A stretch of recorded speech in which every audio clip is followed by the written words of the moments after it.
ایک شخص اپنا گاؤں چھوڑ کر ایک دوسرے گاؤں میں گیا۔ وہاں راستے میں اسے ایک بزرگ ملے۔ اس نے رک کر ان سے پوچھا کہ یہ جگہ کیسی ہے، یہاں کے رہنے والے کیسے ہیں۔ اس بزرگ نے جواب دیا کہ تم پہلے مجھے یہ بتاؤ، تم جس جگہ سے آئے ہو وہ جگہ کیسی تھی، وہاں کے لوگ کیسے تھے۔ اس نے کہا وہ جگہ بہت بری تھی اور وہاں کے لوگ اس سے بھی زیادہ برے۔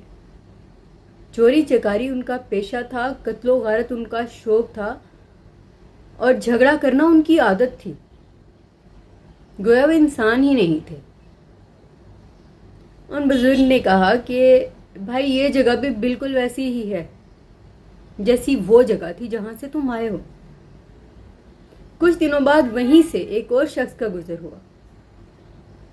وہیں پر رک کر اس نے اس بزرگ سے پوچھا کہ یہ جگہ کیسی ہے، یہاں کے لوگ کیسے ہیں۔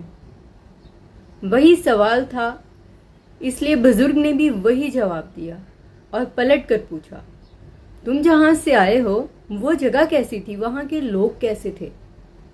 اس نے کہا وہ جگہ بہت اچھی تھی، بہت پرسکون تھی، وہاں کے لوگ بھی بہت اچھے تھے، بہت پیار کرنے والے تھے، ایک دوسرے کے ساتھ مل کر رہتے تھے، مہمان نواز تھے اور ایک دوسرے کا بہت خیال کرتے تھے۔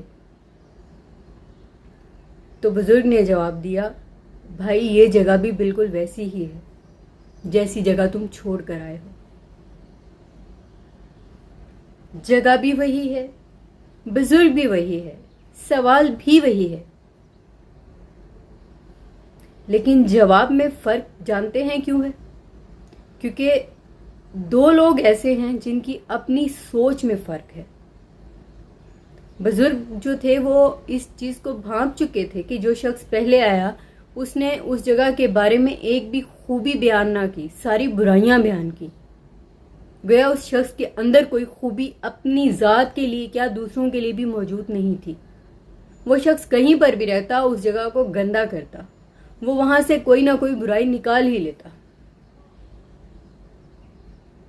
اور بنسبت اس شخص کے جو آ کر اپنے علاقے کی خوبصورتی اور کوالٹیز بیان کر رہا تھا، وہ شخص اگر غلط جگہ پر بھی رہتا وہ وہاں پر کوئی نہ کوئی خوبصورتی تلاش کر لیتا۔